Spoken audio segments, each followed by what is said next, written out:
Epstein with your morning flash update. This update is for Thursday, May 9th, 2009, just after 8:20 a.m. Central Time. Let's go right to the day's news. I think that's what's important. Jobless claims just came in up 22,000. They were looking for up 6,000, so that's a bigger number by far.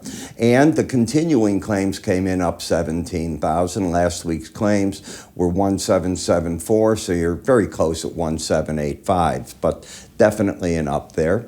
We get the forecast coming out for the EI natural gas report, and they're looking for a withdrawal of about 90 billion cubic feet in the latest report. And the Bank of England this morning announced their monetary policy. For the sixth time, they held interest rates steady at 5.25, but the boat changed. It had been, at first, everybody in favor of raising rates, then holding them.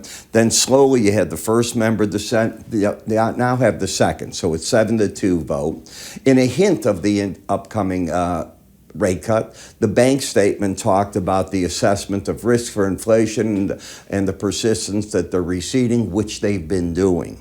So now we've got that bank out of the way. We'll get shortly from the European Central Bank. But I think that you're setting banks up for June cuts against the U.S. dollar. This is welcome by the market because right now the market wants to see either inflation fall or unemployment go up. Not dramatically, but up. So those seem to be the patterns that the market's looking for. When we take a look at the market, at first you rose a little bit because you had been lower than this, and now the market has settled back in where you've got the S&P unchanged, the Dow down, but the NASDAQ higher and unchanged in the Russell.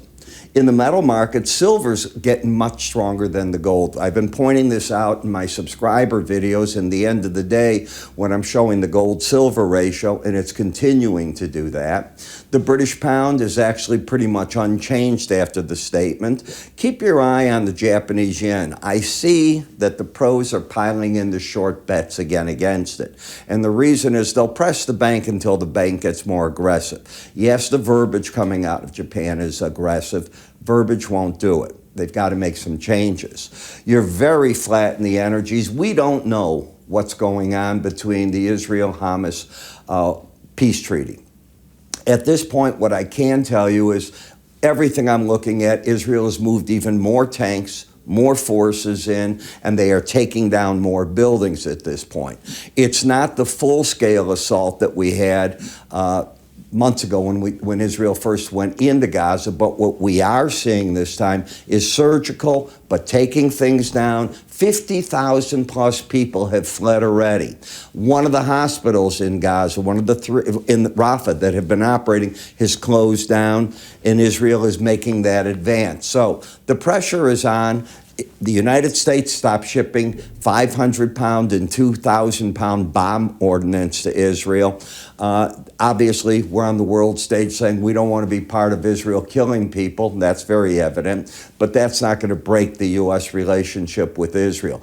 Other presidents have done the same when Mideast events have happened. This has a history of operating like that. It will not stop Israel. What will stop Israel is Hamas coming to the table. That is how you end this whole thing.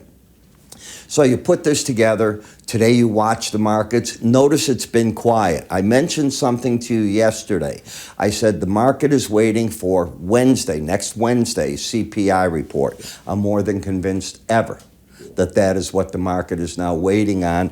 It likes what it saw here. It might like what it sees the next time around in CPI, giving traders more confidence that the Fed will do something. But if that number comes in strong, watch out. Keep your eye on shelter costs. In New York, fourth month in a row now that rates for rent all the way up. New York is not the microcosm of the United States. It's our most, if not the most expensive city, certainly one of the very most to live in the United States, certainly on the mainland it is, and the rent doesn't stop there. So you're seeing what's going on. I'm even hearing Shell and Total are considering moving offices into New York City. That's how much business is now going on again there. These are things you always got to take up. So, you know, I talk to you all the time about my ideas in the market.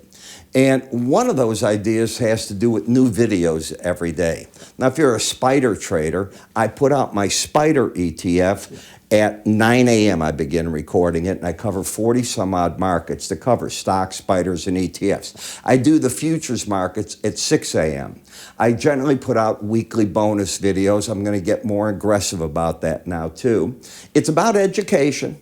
It's about trade ideas. It's about chart patterns. It's about putting together what these lines do. I use 5 indicators on a chart. They're actually very easy to take a look at. So you get access to my spider ETF numbers for window envelopes, which I think are important. And then I show you everything else I'm doing. How do you get